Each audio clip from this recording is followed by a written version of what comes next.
Picture this. A dimly lit basement in Las Vegas, smoke hanging thick in the air, and at table 7 sits a man who looks like someone's harmless grandfather. Harold Morrison, 72 years old, silver hair neatly combed, reading glasses perched on his nose, is calmly watching his money disappear. $3,000 gone in a single hand. The men across from him? Professional criminals who've perfected the art of the cheat. Marked cards, hidden mirrors, coded signals. They've got it all. They're laughing inside, thinking they've found another easy mark, another fool to fleece. But what these criminals don't know is that the quiet old man adjusting his glasses has spent 28 years sitting across from terrorists, war criminals, and international spies. Harold Morrison isn't just any grandfather. He's a retired CIA interrogator who's broken some of the most dangerous minds on the planet without ever raising his voice or his fist. And right now, in this underground poker room, he's not playing cards. He's conducting an operation. Every word he speaks is calculated. Every pause is strategic. Every glance is a weapon. What happens when decades of psychological warfare training meet street-level criminals who think they're untouchable? What occurs when a man who spent a lifetime reading people decides to read these particular cards? The answer will leave you absolutely stunned. Because by the time this night is over, these criminals will wish they'd never sat down at table 7. They'll understand that sometimes the most dangerous person in the room is the one you underestimated. So how exactly does a 72-year-old grandfather, armed with nothing but his mind, turn the tables on professional con artists in the most brilliant way imaginable? Stay with us, because this story will challenge everything you think you know about power, intelligence, and justice. The morning sun rises over Boulder City, Nevada, painting the desert landscape in shades of amber and gold. It's a small town, population barely 15,000, nestled just 30 minutes from the chaos of Las Vegas. Here, life moves at a different pace. People know their neighbors. The local diner serves the same breakfast special it served for 40 years, and Harold Morrison, known to everyone as Hal, walks the same route every single morning. 6:15 a.m., like clockwork. Hal steps out of his modest ranch-style home on Avenue B, wearing khaki pants and a light blue button-down shirt. At 72, he moves with the deliberate grace of a man who takes care of himself. His silver hair is always perfectly combed. His shoes are always polished. There's something about him, a presence, a way he carries himself, that suggests depth, stories untold. He walks 3 miles through the quiet streets, past Lake Mead, where the water reflects the desert sky like a mirror. Sometimes he stops, hands in pockets, and just looks out at the vastness of it all. If you watched him closely, you might see something in his eyes. A distance, a weight, the look of a man who's seen things he can never speak about. By 7:30, he's at Betty's Diner on Nevada Way. The bell above the door chimes as he enters. Betty herself, 68 with dyed red hair and a smile that could light up the room, calls out from behind the counter. "Morning, Hal. Usual spot?" "Morning, Betty. You know me too well." He sits at the corner booth, the one with a clear view of the entrance.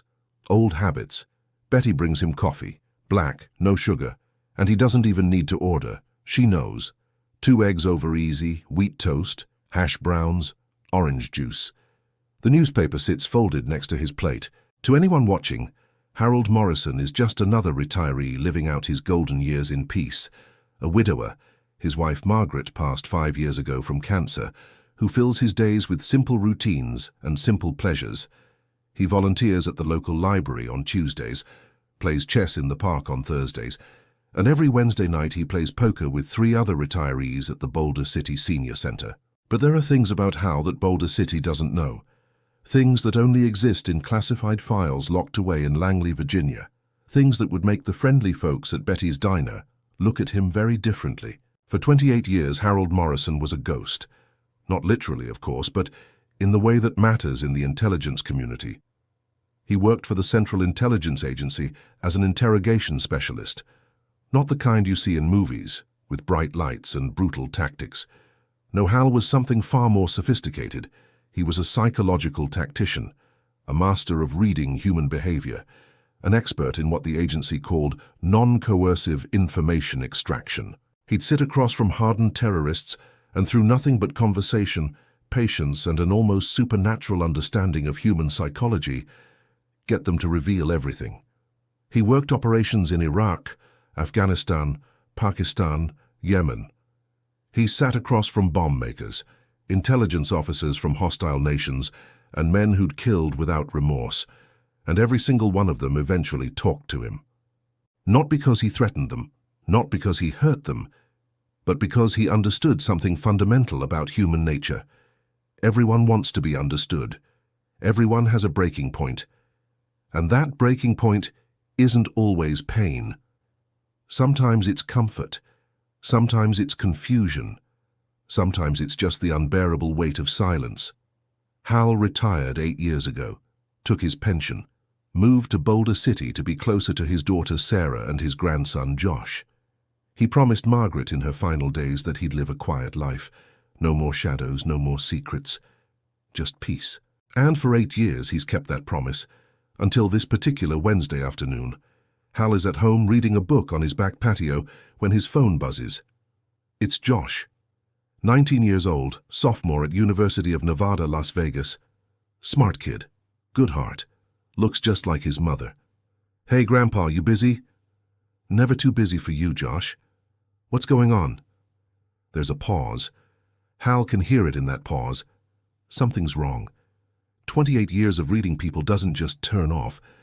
I need to talk to you about something. Can I come by? Of course, I'll put on some coffee. An hour later, Josh is sitting at Hal's kitchen table, fidgeting with his coffee mug. He's wearing his UNLV hoodie, and there are dark circles under his eyes. He looks like he hasn't slept. Grandpa, I messed up. Hal says nothing. He just listens. Another old technique. Silence is a powerful tool. People feel compelled to fill it. I've been gambling. Not like at casinos or anything legal. There's this place that some guys from school told me about it. It's like an underground poker thing. High stakes. I thought I could make some quick money, you know. Tuition is killing me, and I didn't want to ask Mom for more help. Hal's expression doesn't change, but inside something shifts. A door he thought he'd closed forever cracks open just a little. How much did you lose? Josh looks down. 3 grand. I don't have it, Grandpa. These guys, they're not playing around. They want their money by Friday, and I don't know what to do. Hal reaches across the table and puts his hand on Josh's. You did the right thing telling me. We'll figure this out. Tell me about this place. Where is it? Who runs it? Josh pulls out his phone and shows Hal a text message, an address in North Las Vegas. Friday night, the Crimson Room. Hal studies the address, commits it to memory. I need you to promise me something, Josh. You don't go back there, understand? Not for any reason. Let me handle this. Grandpa, you can't. These aren't good people. Hal smiles. It's a gentle smile, but there's something in his eyes, something that Josh has never seen before. Josh, I've dealt with bad people before. Trust me on this. After Josh leaves, Hal sits alone in his kitchen for a long time.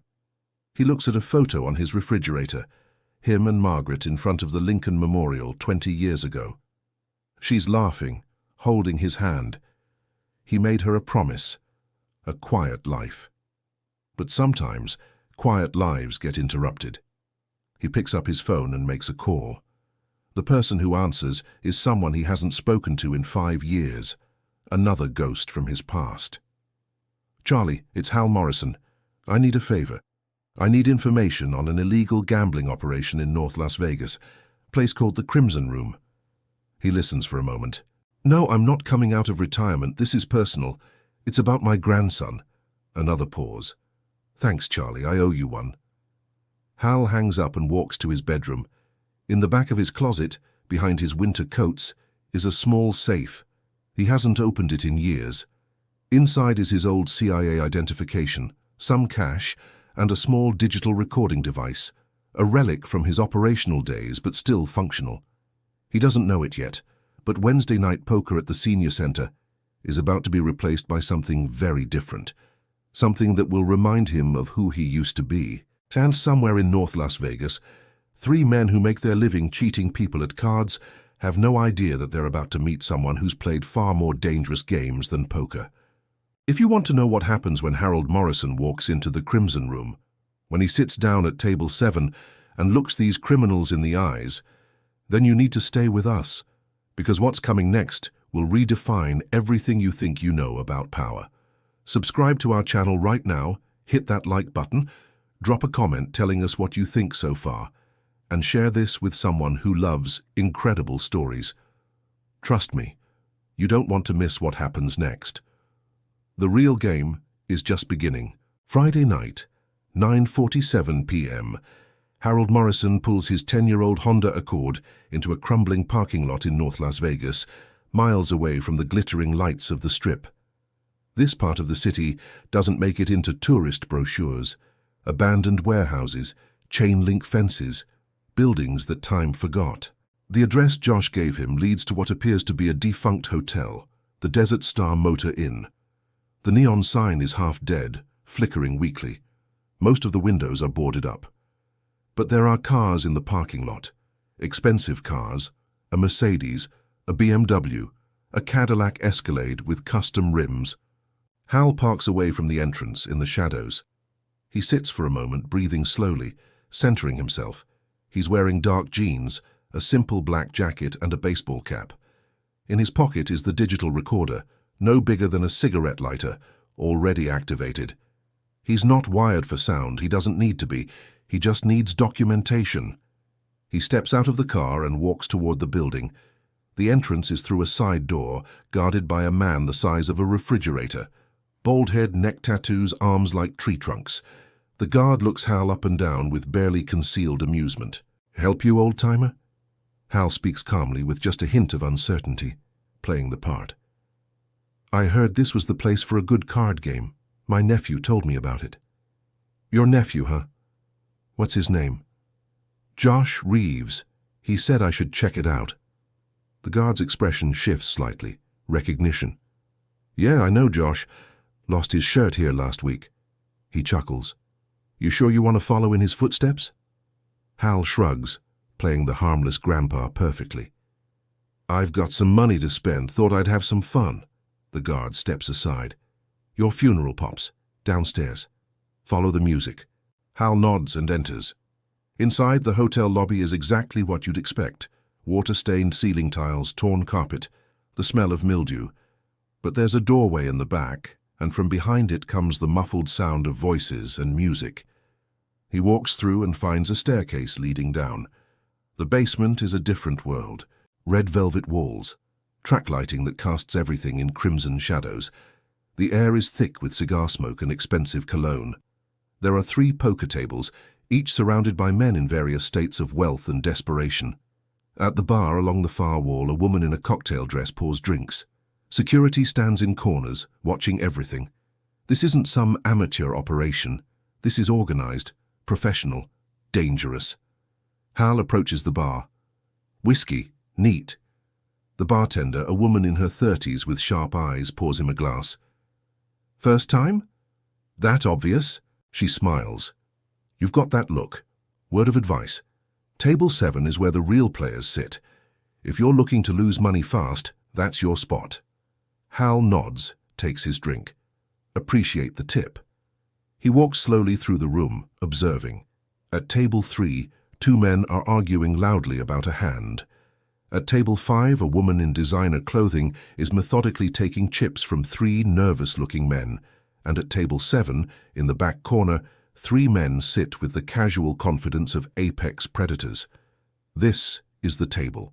The first man is Marcus Delgado, early 40s. Lean and hard, with slicked-back black hair and a scar running from his left eyebrow to his cheek. He's wearing a black shirt, sleeves rolled up, revealing tattoos that suggest prison time. His eyes are cold, calculating.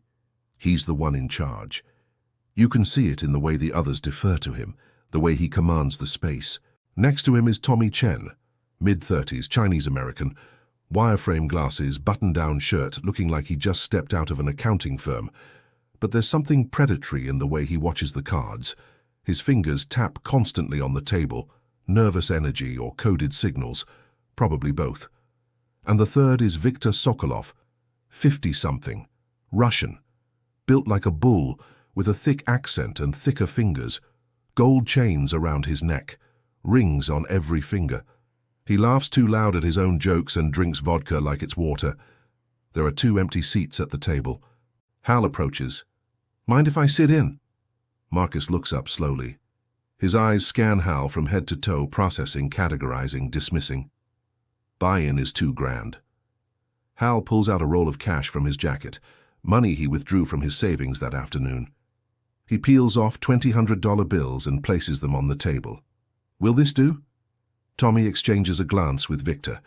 Marcus's face remains neutral, but there's a flicker of interest. Fresh meat.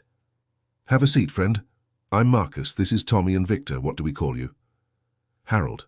My friends call me Hal." "Well, Hal, welcome to the Crimson Room. Hope you brought your lucky rabbit's foot." The game begins. For the first hour, Hal plays conservatively. He folds often. He bets small. He loses a few hands, wins a couple, but mostly just stays in the game. To Marcus, Tommy, and Victor, he's exactly what he appears to be. A retiree with too much money and not enough sense, trying to feel alive again. But Hal isn't playing poker. He's playing them. With every hand he's watching, observing, cataloging. Marcus has a tell. When he's bluffing, his left index finger taps twice on his cards. Tommy adjusts his glasses when he has a strong hand. Victor drinks more when he's nervous. But that's not all Hal is noticing. The cards are marked. Subtle, almost invisible, but they're there. Small indentations on the back, only visible if you know what to look for. Someone at this table is reading them. The mirrors. There's a decorative mirror on the wall behind Hal, angled just right so that Tommy, sitting opposite him, can see Hal's cards if he glances up at the right moment. The signals. Tommy and Victor have a system. When Tommy touches his glasses with his right hand, it means Hal has a weak hand. When he touches them with his left, it means strong. Victor adjusts his bets accordingly. This isn't poker. This is a coordinated con game, and they've refined it to an art form. By the end of the second hour, Hal is down $1,500. He's playing his role perfectly, frustrated, slightly drunk on the whiskey he's been nursing, making increasingly poor decisions. Marcus is relaxed now, smiling more. Tommy is getting cocky. Victor is laughing at Hal's mistakes. They think they've got him figured out. Then comes the hand that changes everything. Hal is dealt a pair of sevens. Not great, but not terrible. The betting goes around. Tommy raises aggressively. Victor calls. Marcus folds. Hal hesitates, then calls. The flop comes down. 7 of hearts. King of clubs. 3 of diamonds. Hal has 3 of a kind. A strong hand, but he can see Tommy touching his glasses with his right hand. The signal. Tommy thinks Hal has nothing. Tommy bets 1,000. Victor folds. Hal looks at his cards, looks at the pile of chips in front of him, and does something that surprises everyone at the table. He goes all in. $3,000. Everything he has left. Tommy's eyes widen slightly. Marcus leans back, interested. Victor stops laughing. Tommy calls. They flip their cards. Tommy has ace-king, top pair. He was ahead until the flop, but now Hal's 3 sevens beat him. Hal should win this hand, should take back all his losses and then some. But something happens that Hal has been waiting for. The turn card comes down. Another king. Tommy now has 3 kings. Hal's 3 sevens are beaten. Hal watches Tommy's face very carefully in that moment. There's no surprise there, no shock at getting lucky. Just satisfaction. The river card doesn't change anything. Tommy wins. Hal loses everything. Marcus actually looks sympathetic. Tough break, old-timer. That's poker for you.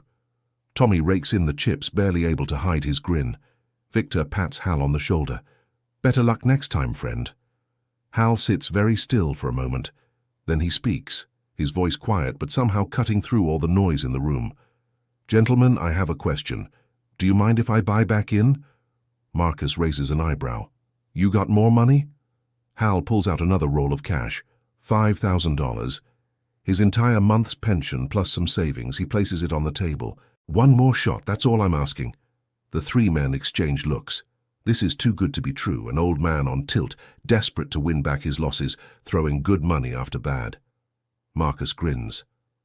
Your money's as good as anyone's. Welcome back to the table, Hal. Hal buys back in. The dealer, a young woman who's been silent this whole time, exchanges his cash for chips. And then Hal says something that makes everyone at the table pause. Actually, before we continue, would you mind if I asked you gentlemen some questions? I'm curious about the people I'm playing with. Call it an old man's curiosity. Tommy laughs. Sure, Hal. What do you want to know? Hal looks at Marcus first. Marcus, that's an interesting scar. How'd you get it? Marcus's smile fades just a little. Prison fight. Long time ago.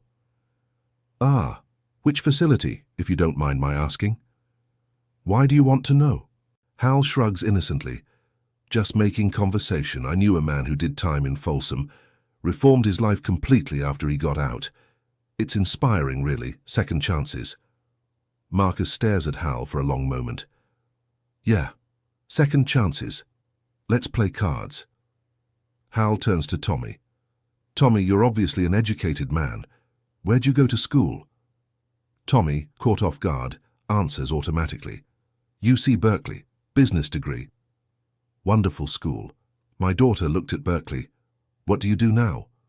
I do consulting work. Consulting, fascinating. Must be lucrative if you're playing at stakes like these. Tommy's jaw tightens. I do all right. Hal nods, then looks at Victor. And Victor, your accent is beautiful. What part of Russia are you from? Victor laughs, but it sounds forced. Vladivostok. Far East. Cold as hell. I've heard it's beautiful there. What brought you to Las Vegas? Business opportunities. American dream, you know. Of course. What kind of business? Victor's eyes narrow. Import-export. Cars, mostly. Hal smiles warmly. How wonderful. My grandson is thinking about getting into international business. Maybe you could give him some advice sometime. What Marcus, Tommy, and Victor don't realize is that while Hal has been asking these innocent-sounding questions, he's been watching their reactions very carefully. And he's noticed something crucial. When he mentioned prison, Marcus's right hand went to his scar, a self-soothing gesture that means he's uncomfortable. When he asked about Tommy's work, Tommy looked away. Classic deception indicator. When he asked about Victor's business, Victor's pupils dilated. Stress response. They're all hiding something. And now they're all slightly on edge. The game continues, but the atmosphere has shifted. Something has changed. So what do you think so far? Is Hal making a mistake confronting these dangerous men? Or is he executing a plan that's far more sophisticated than anyone at that table realizes? Drop your thoughts in the comments. We want to hear what you're thinking as this incredible story unfolds. The next hand is dealt. But something has fundamentally changed at Table 7. The easy confidence that Marcus, Tommy, and Victor had is gone, replaced by something else. Wariness, confusion, paranoia. Hal Morrison plays his cards close to his chest, literally and figuratively. He makes small bets, asks more questions. Seemingly innocent questions that somehow land like psychological grenades. Marcus, I couldn't help but notice. Do you have children? Marcus looks up sharply. Why? Just curious. I have a daughter and a grandson. They're my whole world. I imagine if you have kids, you'd want to set a good example for them, right? Show them how to live with integrity. Marcus's face hardens. I don't see how that's relevant to poker. Hal smiles gently. Of course not, my apologies. I just think about these things. Legacy, you know. What we leave behind. How people remember us. It's a masterclass in what intelligence operatives call cognitive interviewing. Hal isn't accusing anyone of anything. He's simply planting ideas. Questions that burrow into the mind. Marcus does have a daughter, 16 years old, living with her mother in San Diego. He sends money when he can. He hasn't seen her in 2 years. And Hal's question just reminded him of that, made him think about what he's doing here, cheating people in an underground casino. That's the seed. Small now, but it'll grow. Tommy deals the next hand. Hal watches his fingers move across the cards and says almost absently, "You've got good hands, Tommy. Steady. I knew a surgeon once with hands like that. Precision work requires steady hands." Tommy freezes for just a fraction of a second. "I'm not a surgeon. Oh, I know, I just meant it as a compliment. Although I suppose in a way we're all performing delicate operations in life, aren't we? Trying not to make mistakes that can't be undone. The cards are dealt. The game continues, but Hal keeps talking. Victor, I have to ask, do you keep in touch with family back in Russia? Must be hard being so far from home. Victor grunts. Sometimes. Not much. I can't imagine. You must miss it. Although, I suppose if you're sending money back home, that helps. Supporting family from afar is noble, as long as the money is earned honestly, of course. Victor's hand tightens around his vodka glass. What Hal is doing is a technique called ethical dissonance creation. He's making these men think about the morality of their actions without directly accusing them. He's reminding them, subtly, powerfully, that they have families, histories, and identities beyond being criminals at a card table. And it's working.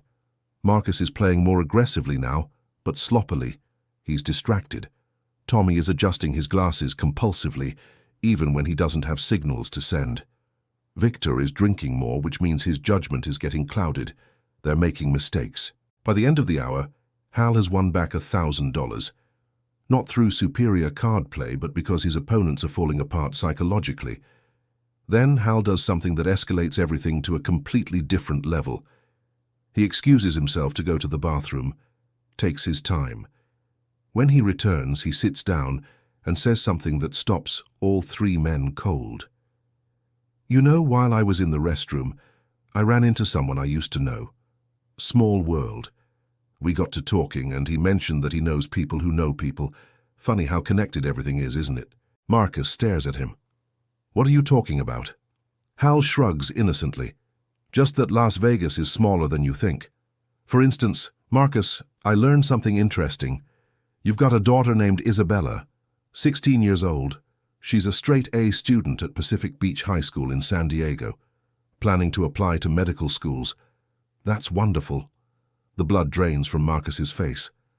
How the hell do you know that? Hal's expression doesn't change. Like I said, people talk. And Tommy, I heard your brother Daniel is currently serving time at Chino State Prison. Drug trafficking charges. That must be difficult for your family. Tommy stands up suddenly, his chair scraping loudly. Who are you? Hal looks up at him calmly. I'm just an old man playing cards, Tommy. Please sit down, I'm not trying to upset anyone. Victor slams his hand on the table. This is bullshit. You are cop?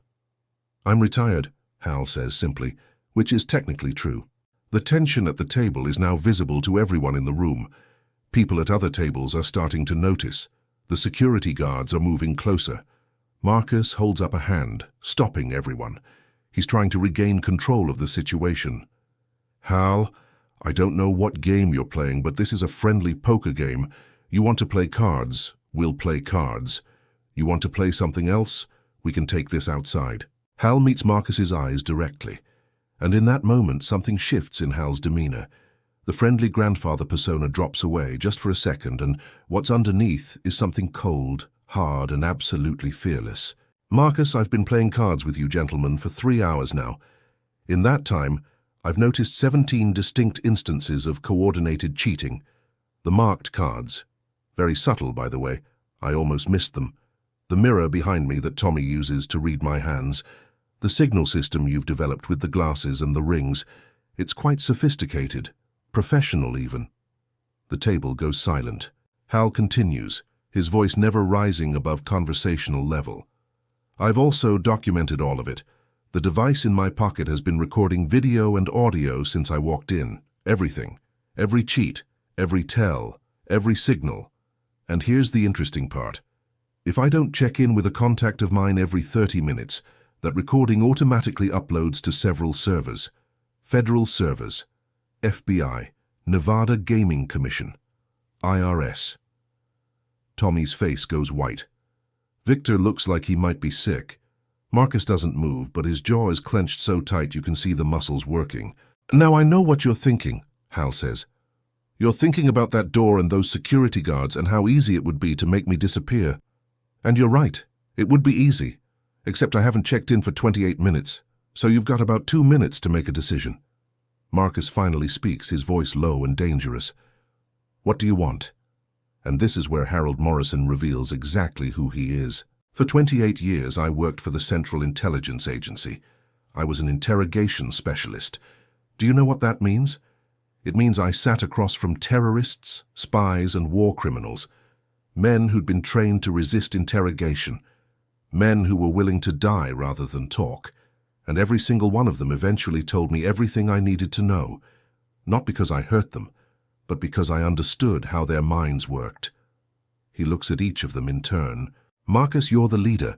You're smart, careful, and you've managed to avoid serious prison time because you think ahead.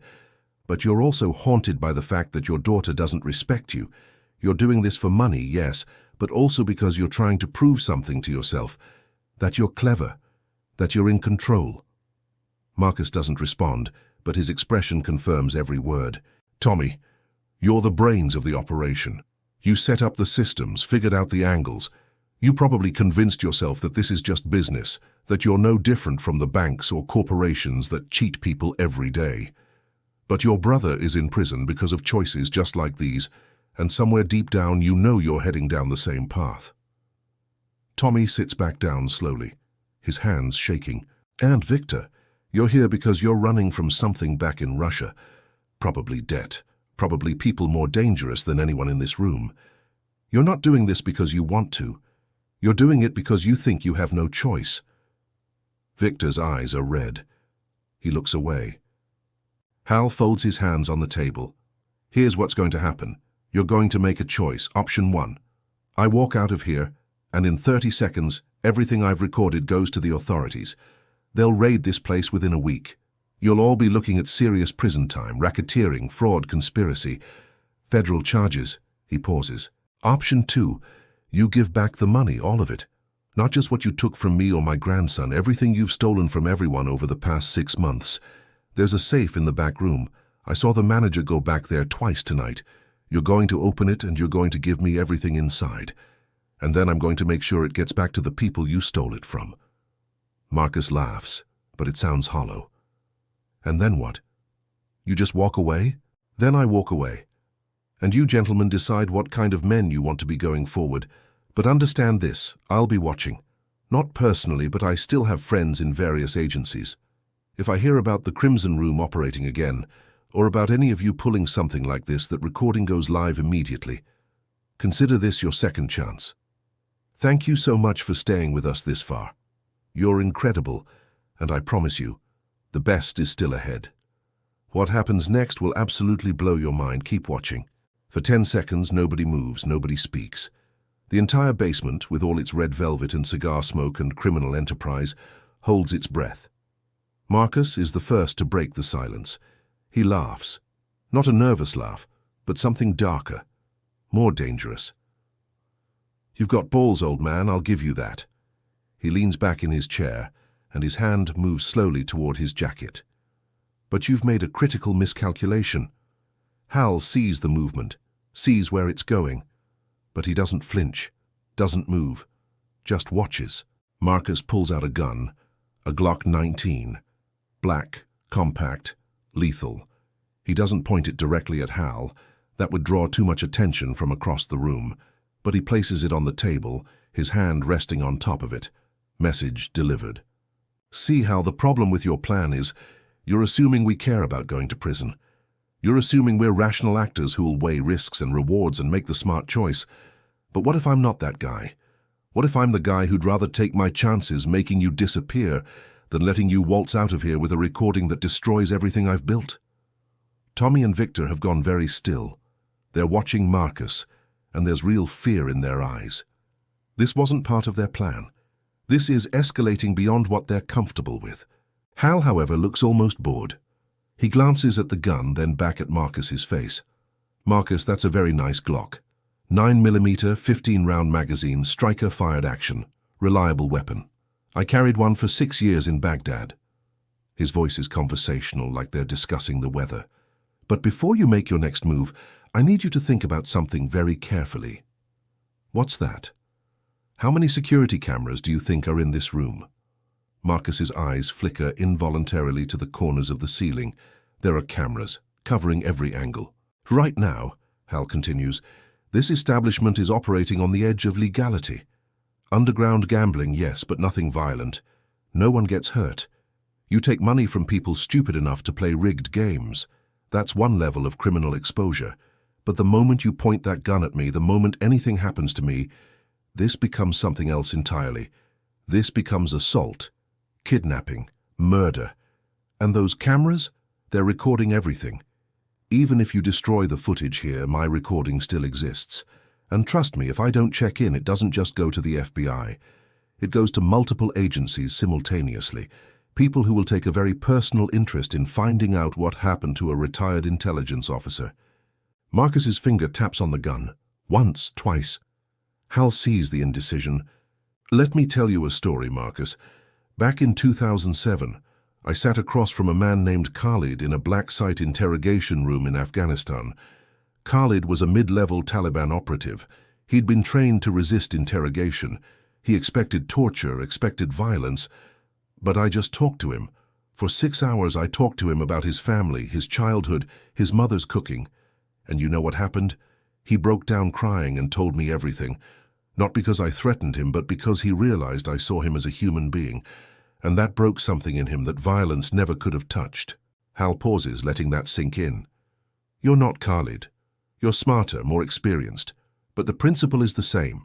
Right now you're at a crossroads. You can make the violent choice. Pull that trigger, dispose of me somehow, and spend the rest of your life looking over your shoulder.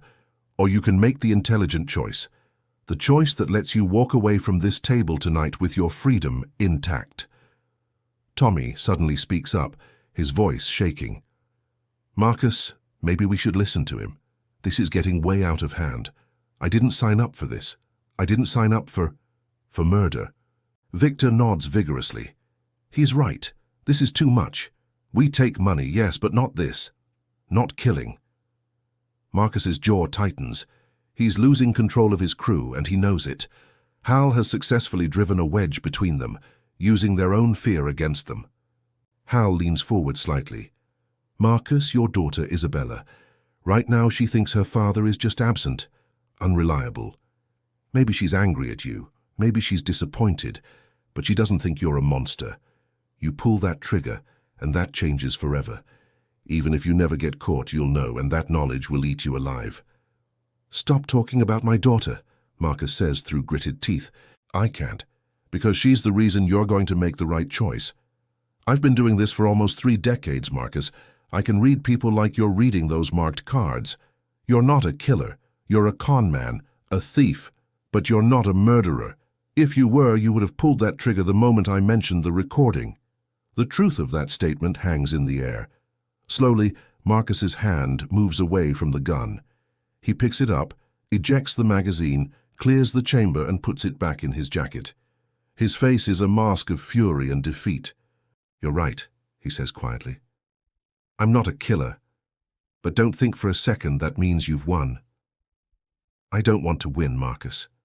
I want you to think about who you are and who you want to be. That's all. Marcus stands up abruptly. Tommy, Victor, come with me. The 3 of them walk toward the back of the room, toward a door marked Private. Hal watches them go. Several of the security guards are watching now, uncertain about what's happening but sensing the shift in power dynamics. Hal sits alone at table 7 for 3 minutes. His heart is pounding. It hasn't stopped pounding since Marcus pulled that gun, but his face remains calm. He checks his watch. 19 minutes until his next check-in. The bluff is still active, because it is a bluff, partially anyway. The recording device is real. It's recording everything, but there's no automatic upload, no federal servers waiting to receive the data. That technology exists, sure, but Hal doesn't have access to it anymore. He's been retired for 8 years. What he has is a recording device, a contact at the Las Vegas FBI field office who might do him a favor if asked nicely, and an enormous amount of nerve. Everything he just did was psychological warfare. Reading his opponents, understanding their fears, their motivations, their breaking points, and exploiting them with surgical precision. The door to the private room opens. Marcus emerges first, carrying a large black duffel bag. His face is stone. Tommy and Victor follow, both looking shell-shocked. They walk back to table 7. Marcus drops the duffel bag on the table with a heavy thud. He unzips it. Inside is cash, stacks and stacks of it. Hundreds, 50s, 20s, all bundled together. $342,000, Marcus says flatly. 6 months of operations. You wanted it? You got it. Hal looks at the money, then at Marcus. Thank you, this was the right choice. Don't thank me. And don't think this is over. You might have won tonight, but you've made enemies. I've had enemies before. I'll have them again. That's life. Marcus leans in close, his voice dropping to a whisper only Hal can hear. You know what really pisses me off? You came in here playing the helpless old man and I bought it. Completely. I should have seen it. Should have known you were different. That's what gets me. You're good. Really good. I learned from the best, Hal says simply. Marcus straightens up, looks at Tommy and Victor. We're done here, let's go. The three of them walk toward the exit. At the door, Marcus stops and looks back at Hal one more time. There's something in his eyes, not quite respect, but acknowledgement. Then he's gone. Hal sits at the table with $342,000 in front of him. Around the room, people are staring. The manager of the establishment, a nervous-looking man in an expensive suit, approaches carefully. Sir, I think it's time for you to leave. Hal nods. I agree. He zips up the duffel bag, stands, and walks toward the exit. Nobody stops him. Nobody says a word. In the parking lot, he throws the bag in his trunk and sits in his car for a full minute, his hands on the steering wheel. Then he starts laughing. Not maniacal laughter, but the relieved laugh of a man who just walked a tightrope over a canyon and made it to the other side.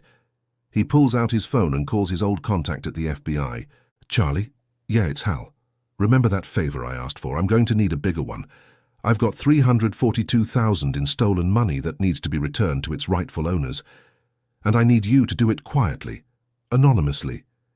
Can you help me with that? He listens. Thanks, Charlie. I knew I could count on you. I'll have it to you tomorrow morning.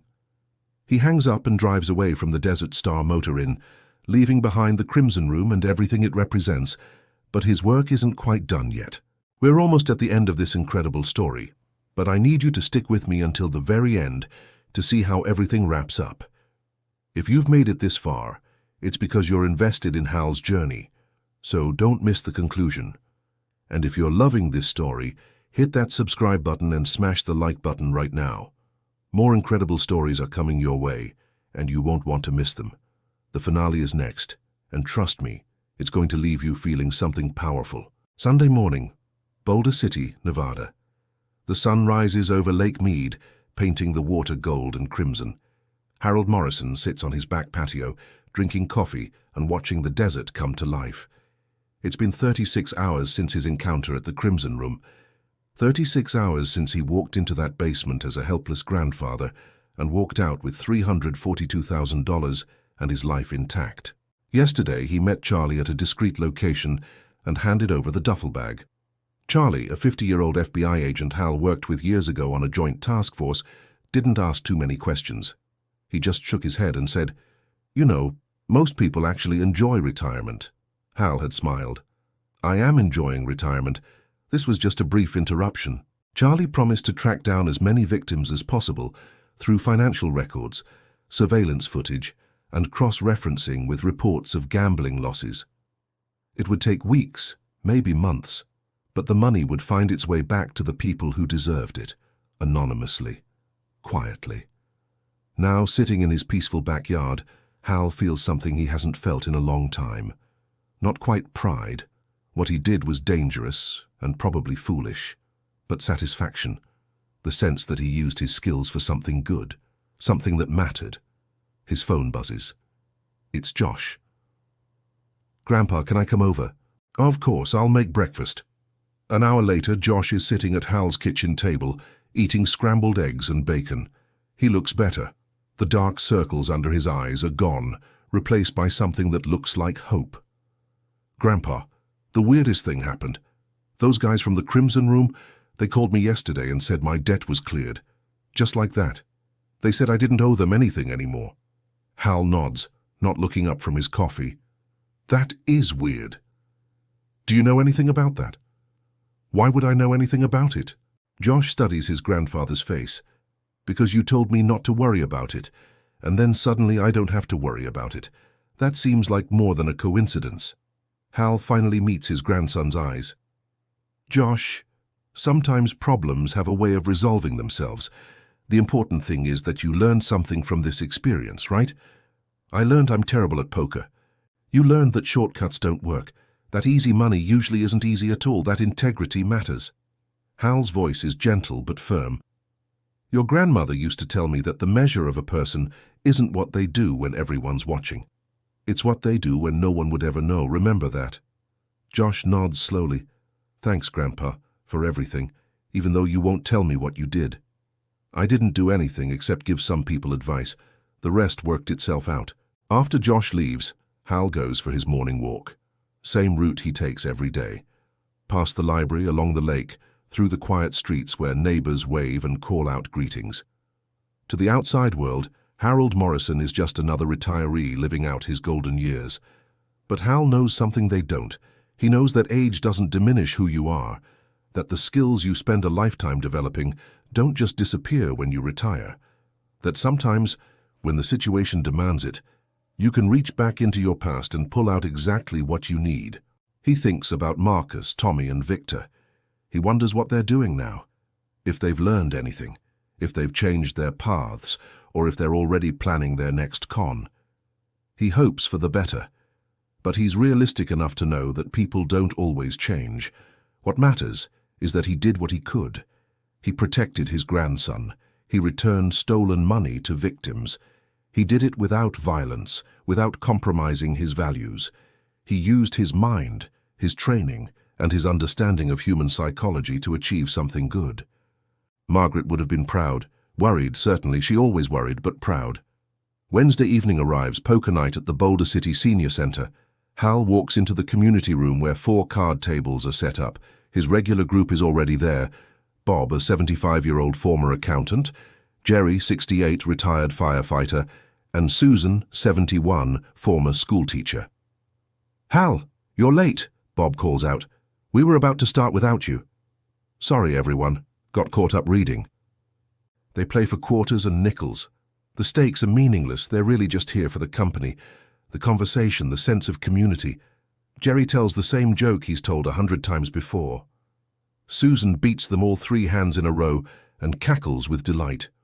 Bob complains about his arthritis. It's simple, it's peaceful.